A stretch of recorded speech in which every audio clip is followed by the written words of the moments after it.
Bienvenidos al episodio 16 y hoy, como mencionamos en el anterior episodio, vamos a hablar sobre la metafísica.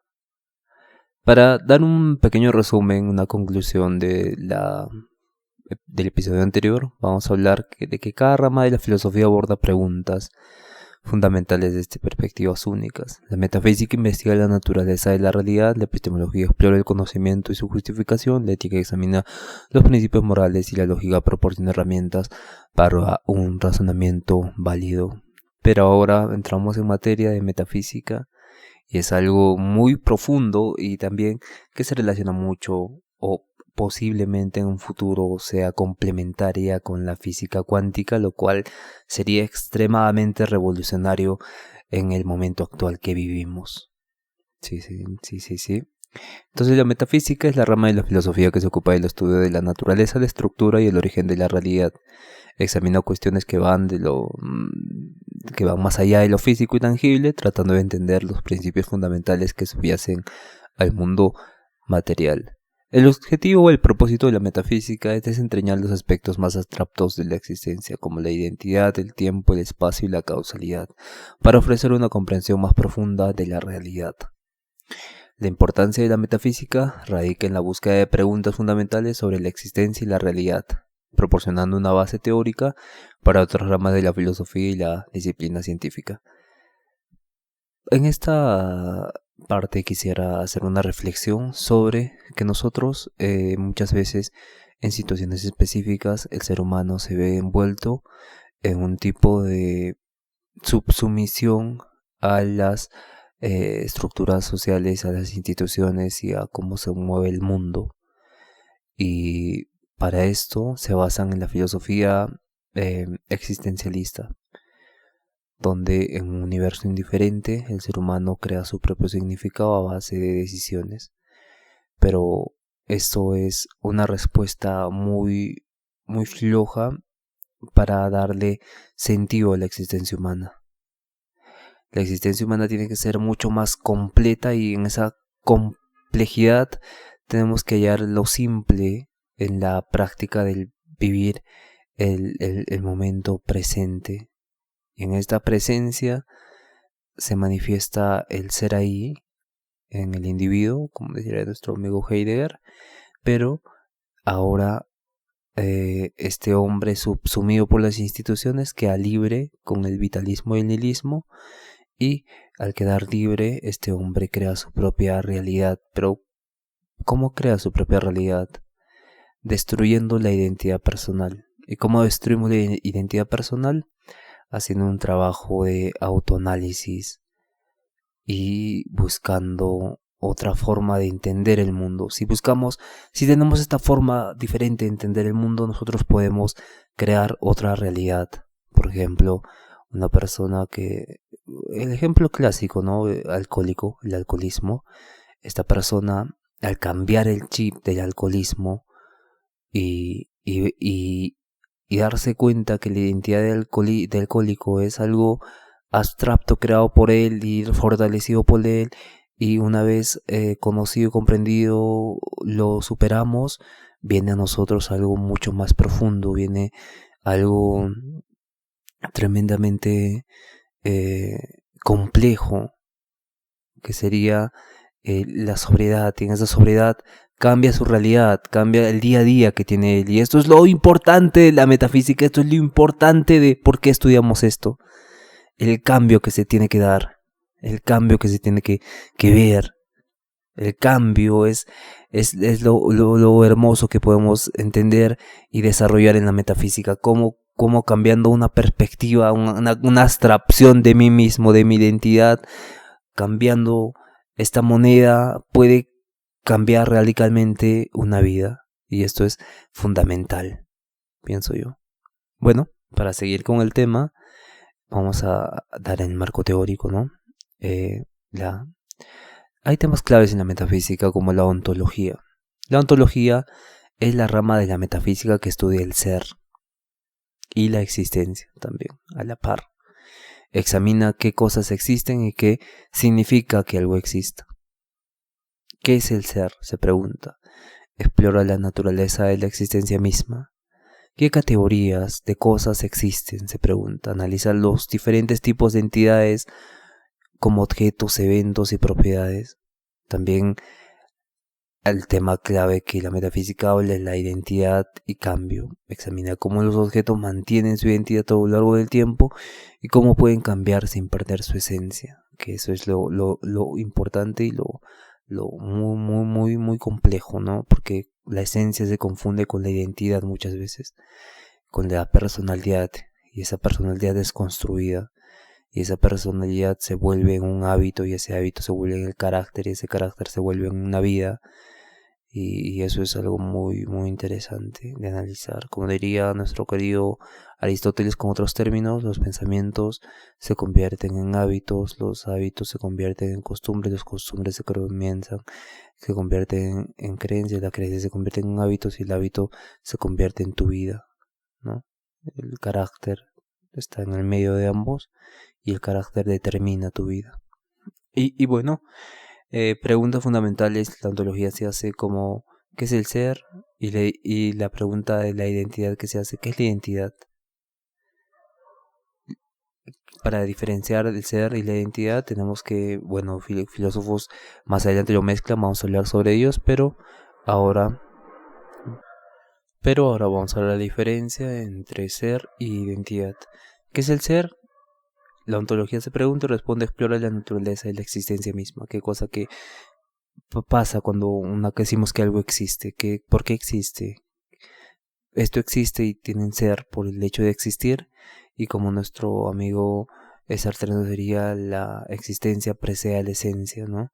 Y la identidad, entonces, investiga lo que hace que un objeto sea el mismo a través del tiempo. ¿Qué hace que un objeto sea el mismo a través? Y acá hay la analogía del barco de Teseo, ¿no? El barco de Teseo es un barco que va de Ítaca y regresa, y entonces se va rompiendo y van cambiando madera por madera, hasta que terminan cambiando todas las maderas del barco.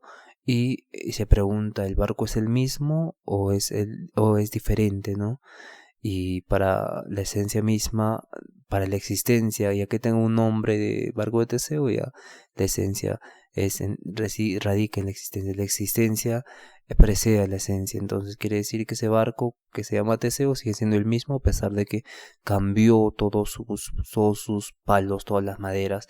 Pero hay otros que dicen que no, que ese barco es diferente porque todas las piezas fueron cambiadas. Entonces, al ser cambiadas todas, necesita otro nombre diferente.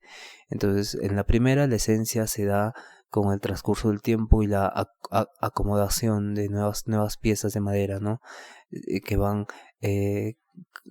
transmitiendo el espíritu del barco.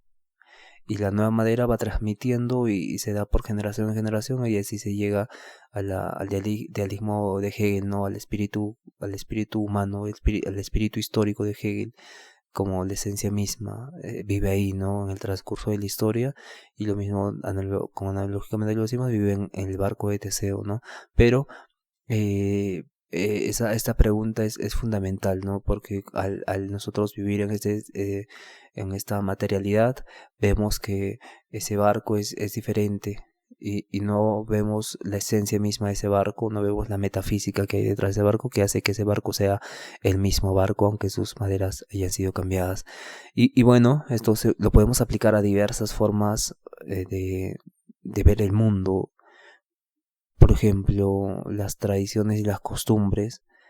¿Qué pasa cuando la línea genética de la tribu Apache ha cambiado tanto y ahora son rubios y ojos azules, pero siguen practicando los mismos rituales anteriores? Entonces, eso quiere decir que la esencia misma ha sido heredada generación como esencia, más la vida, la materialidad, la forma ha sido cambiada constantemente. Entonces, la esencia es algo, la identidad y la esencia es algo muy importante en la metafísica, y es algo muy curioso que se puede estudiar en la identidad y cambio. También se pregunta el problema de la identidad: ¿cómo puede algo cambiar y aún así seguir siendo lo mismo? ¿Cómo puede algo cambiar y aún así seguir siendo lo mismo. Entonces se explora el cambio y la permanencia, cómo esto se da, cómo esto es posible. Y esto, evidentemente, en el mundo físico no se puede entender, ¿no? Porque estamos basados en la materialidad, pero en la metafísica sí se logra estudiar, se logra analizar y se logra dar un sentido lógico a todos estos términos y a todos estos cuestionamientos que podamos tener. También tenemos otro tema interesante de la metafísica, que es la causalidad. Entonces la casualidad, como muchos sabrán, es lo que refiere a la relación entre causas y efectos, y estudia cómo los eventos están conectados y como unas cosas pueden provocar otras, unas cosas provocan otras. Entonces, preguntas fundamentales como ¿qué es una causa? Analiza los diferentes tipos de relaciones causales. ¿Qué es una causa, no? Y podemos llegar hasta cierto punto, ¿no? Incluso podemos llegar hasta el Big Bang, ¿no? La causa de todo es el Big Bang, pero ¿qué es la causa de ese Big Bang? Y ahí nosotros decimos, estudiamos los quarks, los fotones, nos metemos en la mecánica cuántica, y en esa entrada de la mecánica cuántica decimos, ya, pero ¿cuál es la causa de eso? De los fotones, de los neutrones, de los neutritos, de los quarks, ¿cuál? Y su interrelación, y cómo afecta eso en la psique, y cómo afecta eso en los espíritus colectivos, en las costumbres, en las creencias. Es muy profundo este tema y es muy interesante también de analizar. Entonces se pregunta qué es una causa, ¿no? Y cuando hablamos de tiempo y espacio, también la metafísica habla bastante del tiempo y el espacio, porque al parecer el tiempo y el espacio solo pasa, son creaciones evidentemente del hombre, como el calendario, reloj, solo hay cierta, y hay tipo de mediciones también, ¿no? Y se actualizan, y no vamos a negar eso, pero todo eso tiene como causa la creación del hombre, porque solo nosotros, el tiempo podría ser subjetivo, mientras ves una película, o mientras lees un libro, o mientras corres, o mientras haces algo que no te gusta, el tiempo pasa más lento, pero cuando haces algo que te gusta, el tiempo pasa más rápido. Entonces, siendo subjetivo el tiempo, solo tenemos la entrada y la salida del sol. Amanece y anochece. Y en esa entrada y salida del sol no hay nada más. En medio de ello hay ciertos días largos, inmensos, y en ciertos días hay cortos y rápidos. Entonces es muy compleja la dinámica del tiempo a nivel de la subjetividad. Entonces por eso se hace preguntas la metafísica sobre qué es el espacio. Aquí investiga la naturaleza del espacio y cómo se relaciona con los objetos.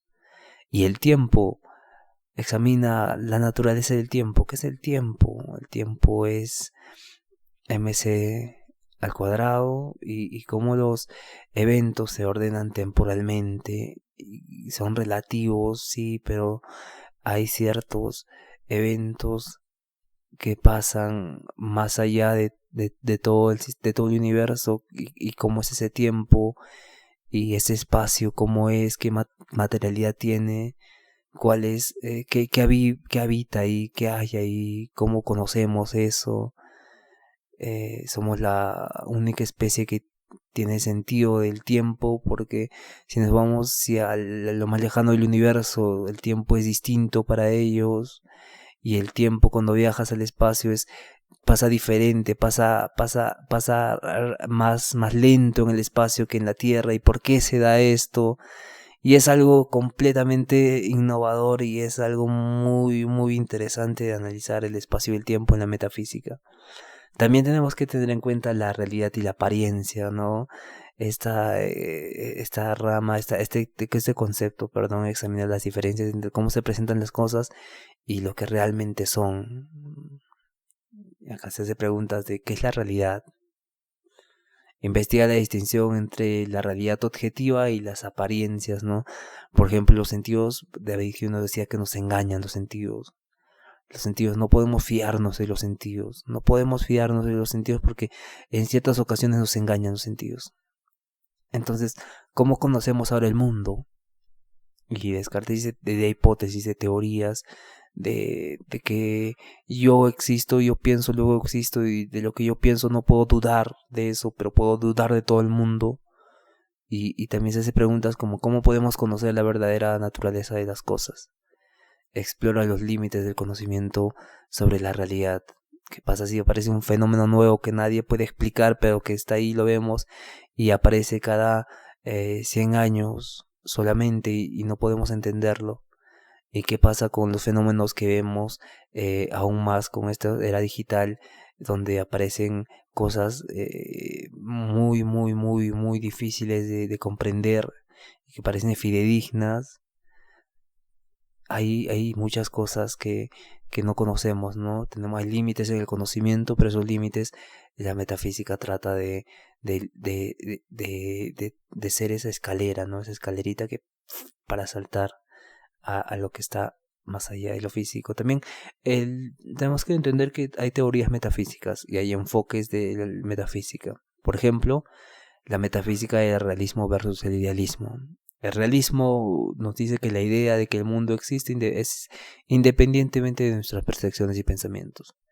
El mundo está ahí y es independiente de lo que yo pueda pensar, sentir, creer, percibir subjetivamente de lo que es el mundo. El mundo está ahí, ya está.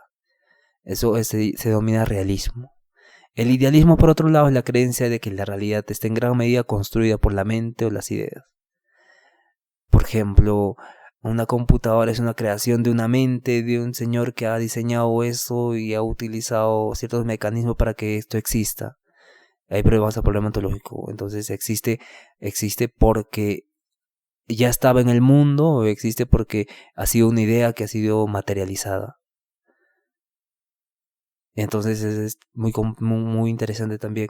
Y en el idealismo alemán también se hablaba con Kant que nosotros y la realidad que vemos afuera ya está condicionada lógicamente por criterios de verdad en una tabla de las categorías. Por ejemplo, tenemos la tabla de causalidad que se relaciona con causa y efecto. La tabla también tenemos muchas teorías que mencionan que lo que vemos, por ejemplo, Matrix, la película Matrix es una analogía de Kant, ¿no? Y después viene Jacobo Greenberg y nos dice que existe un campo magnético toroidal que conecta la realidad y puede modificar la realidad y esta teoría, la teoría sintérgica, ¿no? Pero hay filósofos también que nos hablan de la mónada como Leibniz y nos dice que estas mónadas son el universo comprimido en una mónada y esa mónada es igualmente es la misma mónada grande del universo, todo el universo está contenido en esa mónada y la mónada está contenida y la mónada contiene todo el universo, ¿no? Y esto es interesante como el idealismo hace con Platón también, ¿no? Nos diría que el mundo de las ideas, de las formas ideales, del bien, de las cosas reales, está en el otro mundo y esta es una copia de ese mundo y por eso traemos las cosas del otro mundo a este mundo y las compartimos. Y eso es muy interesante, este debate entre el realismo versus el idealismo. Y también hay otro enfoque en las teorías metafísicas, que es el materialismo versus el dualismo. Cuando se habla del materialismo, la teoría de que solo existen objetos materiales y que todo puede ser explicado en términos de materia y sus interacciones. Todo es material. El cuerpo, esto más o menos se refiere al cuerpo, ¿no? Todas las situaciones que puedas sentir ya están condicionadas por neurotransmisores que se han reforzado por tal cosa, y esas tales cosas han sido hormonas, neuronas que han estado interconectadas. Y el dualismo menciona la creencia de la existencia de dos tipos de entidades, ¿no? Como la mente y el cuerpo. El materialismo dice que solo hay la mente, el cerebro y con sus neuronas que son electroquímicas y fluyen y hacen que todo el organismo funcione con el sistema nervioso, y te menciona que esto puede explicar todo el comportamiento humano, ya, pero ¿cómo explicamos los sueños, el color? ¿Cómo explicamos las revelaciones? ¿Cómo explicamos también cómo explicamos las experiencias, las SM, las experiencias cercanas a la muerte y que todos tienen el mismo patrón, cómo explicamos bastantes cosas, ¿no?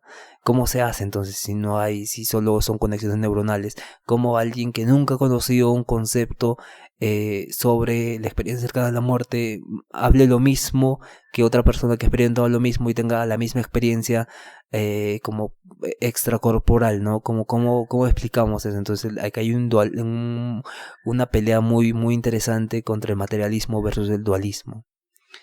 Es muy interesante analizar estos términos en la metafísica. También el tema de la metafísica que más se ha hablado por los filósofos, más se ha hablado por el derecho, más se ha hablado por la ontología, más se ha hablado incluso por la lógica, es el determinismo versus la libertad. El determinismo es la idea de que todos los eventos están determinados por causas previas y por lo tanto el libre albedrío es una ilusión, todo está determinado ya, causa, efecto. Tenemos ahí a Spinoza, tenemos a varios filósofos, todo está por causas, definido, previas. Pero la libertad nos dice que la creencia de que los seres humanos tienen capacidad de tomar decisiones libres y no están completamente determinados por causas previas va en contraposición a lo que está determinado.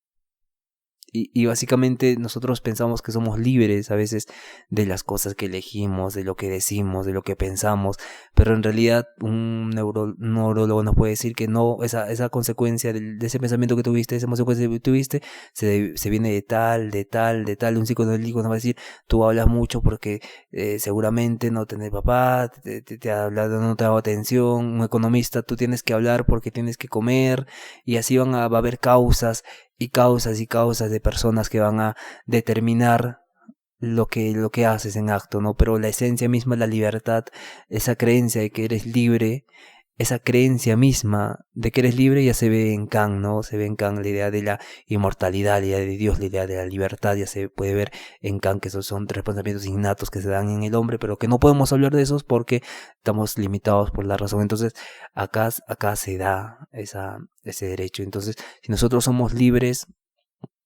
quiere decir que en esa libertad yo puedo cometer actos y esos actos, soy culpable de esos actos, pero puede decir alguien, no, estaba determinado esta persona a cometer esos actos, a matar, por ejemplo, estaba determinado a matar, pero no es justificable porque no era libre, estaba condicionado. Entonces acá hay una pelea en el derecho también. No, esa persona tiene que ser libre, ha sido libre de elegir esa decisión, pero el determinista dice, no ha sido libre, ha sido condicionado por tal, económico, social, político, familiar, emocional, psicológico, etcétera, que lo condicionó a que asesine a una persona, pero no ha sido por propia libertad. Entonces, si no somos libres, estamos justificados, estamos perdonados de todos nuestros actos. Y ahí viene también con la pelea con la teología, ¿no? La libre albedrío y lo que determina lo divino a lo humano, ¿no? Y eso es algo que se ha peleado durante la escolástica y la Edad Media durante siglos, que mencionan que no determina, la gracia divina determina todo y debes desarrollar las 7 virtudes y debes eliminar los 7 pecados capitales. Y esto ha sido fundamental y esto es muy curioso también, ¿no? Los 7 pecados son vistos como condicionantes y como causantes del sufrimiento humano. Y la libertad radica en eliminar y desarrollar las 7 virtudes. Y en esas 7 virtudes existe también otra realidad y es muy interesante analizar estos aspectos de las virtudes en la ética, llevándolas a la libertad, combinándolas con la libertad y también hablando del determinismo. Muy interesante y curioso.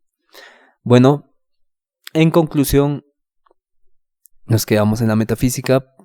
En conclusión, es una disciplina de la filosofía que se enfoca en los aspectos más abstractos y fundamentales de la realidad, abordar preguntas como la existencia, la identidad, la causalidad, el espacio y el tiempo, y proporciona un marco esencial para entender la naturaleza del mundo y nuestro lugar en él.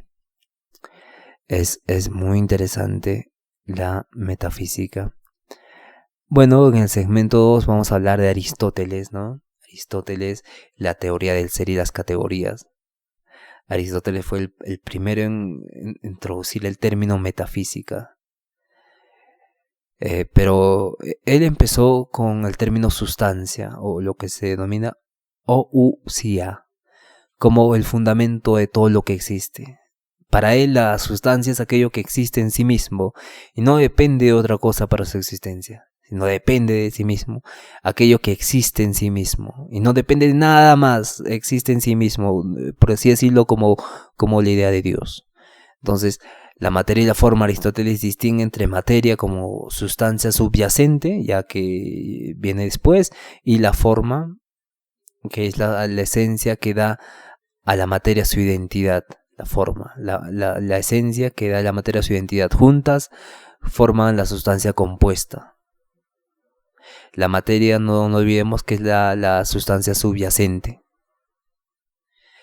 Y nos habla de acto y potencia. Introdujo el acto es la actualidad y la potencia es la posibilidad, para explicar cómo los seres pueden cambiar y desarrollar sus potencialidades.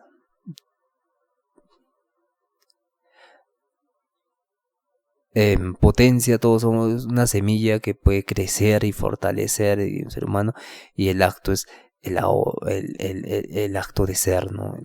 Si se desarrolló, no sé, eso es el acto de ser y es fundamental. Y las categorías que utiliza es la categoría de existencia. Aristóteles clasifica las formas de existencia en 10, por ejemplo, categorías como sustancia, cantidad, cualidad, relación, lugar, tiempo, posición, estado, acción y pasión, para analizar los diferentes modos de ser. Modo de ser de tiempo, modo de ser de lugar, de relación, de cualidad, de cantidad, de sustancia, de pasión. Y es interesante la contribución que hizo Aristóteles en su libro. Tiene un libro Metafísica, donde sentó las bases de la metafísica occidental e influyó en la forma en que se conceptualiza la realidad y la existencia. También se enfoca y su enfoque sistemático sobre las categorías y las sustancias ha sido fundamental en el desarrollo de la filosofía. Más adelante también otro metafísico es Kant, y la metafísica y el conocimiento, cómo se relaciona la teoría del conocimiento. Después de la revolución copernicana, Kant propuso una revolución filosófica, sugiriendo que no es el objeto el que se ajusta a nuestro conocimiento, sino que nuestro conocimiento se ajusta a las formas a priori de nuestra mente que nos permiten conocer el mundo, por así decirlo. Voy a repetir esto. En la filosofía se da este giro copernicano, ¿no? La revolución copernicana quiere decir que la Tierra el universo no gira alrededor de la Tierra, sino la Tierra gira, todo el universo gira alrededor del Sol, todo nuestro sistema solar gira alrededor del Sol, giramos alrededor del Sol, no lo demás gira a nuestro alrededor. Entonces aquí Kant sugiere que no es el objeto el que se ajusta a nuestro conocimiento. El objeto, el mundo, las cosas, no se ajusta a nuestro conocimiento, sino que nuestro conocimiento se ajusta a las formas a priori de nuestra mente. Y esas formas a priori son, tenemos la tabla de categorías, ¿no? Sustancia, calidad, por cantidad, por cualidad, se ajustan a nuestra mente, en las formas a priori de nuestra mente.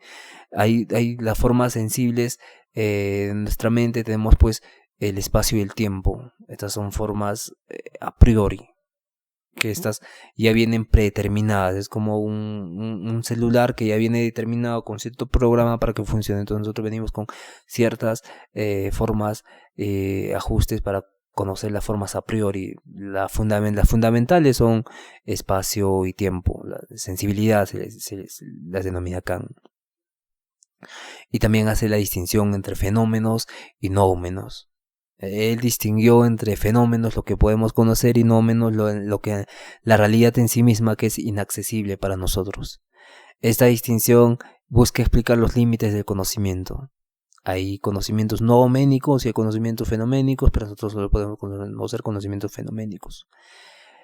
lo que hizo, las contribuciones a la metafísica que hizo Kant es la crítica de la razón pura. Abordó la relación entre la estructura de la mente y la experiencia, analizando cómo las categorías a priori, como el espacio y el tiempo, estructuran nuestra percepción del mundo como vemos actualmente, ahorita, en este momento. Y trabajó influyentemente en la ciencia, así ha influido bastante en la metafísica, la filosofía de la ciencia y cómo entendemos la relación entre el mundo y la mente. Heidegger es fundamental hablar de él cuando hablamos de la ontología del ser. Heidegger exploró la cuestión del ser en su obra Ser y Tiempo, centrando sus análisis en el concepto de Dasein, ser ahí, que se refiere a la experiencia humana de existencia. Yo experimento, pone un ejemplo muy interesante, que es: está parado en el paradero una persona esperando su bus, pero cuando está esperando su bus reflexiona: ¿qué soy? Y ahí aparece el ser, el Dasein, y se refiere a la experiencia humana de existencia. En ese momento es donde existe realmente. Y el ser en el mundo, esta idea de que el ser humano está en el mundo, arrojado en el mundo, no puede ser comprendido fuera de su contexto de existencia concreta, involucrada con el mundo, involucrada en el mundo, arrojado al mundo. Heidegger ha criticado la tradición de la metafísica occidental, centrándose en entidades y categorías en lugar de cuestionar la función más fundamental, que es la del ser, ¿no? El ser ahí, el estar ahí. Entonces su trabajo ha sido fundamental para el desarrollo de la ontología, la filosofía existencial, influyendo en el pensamiento contemporáneo sobre la existencia y el sentido del ser, el sentido de ser, el sentido de estar ahí, de ser ahí, en el mundo, arrojado en el mundo. En la metafísica, Aristóteles ha contribuido entonces con su teoría del ser, las categorías, la distinción entre materia y forma, estableciendo las bases para el conocimiento occidental. Kant revolucionó, como hablamos de giro copernicano, y nos brinda la metafísica que tiene límites para ser conocida, ¿no? Los límites del conocimiento humano y la distinción entre fenómenos y nómenos. Heidegger, por otro lado, centró su filosofía en la ontología del ser, explorando la relación y la existencia humana desde una perspectiva más profunda y radical. Y como ven, vamos a hablar de esto más adelante también. No hay que preocuparnos. Vamos a entrar a profundidad en estos temas. Y bueno, hasta acá el episodio de hoy, 16, metafísica. Gracias por escuchar, y el episodio siguiente va a ser epistemología. Hasta luego.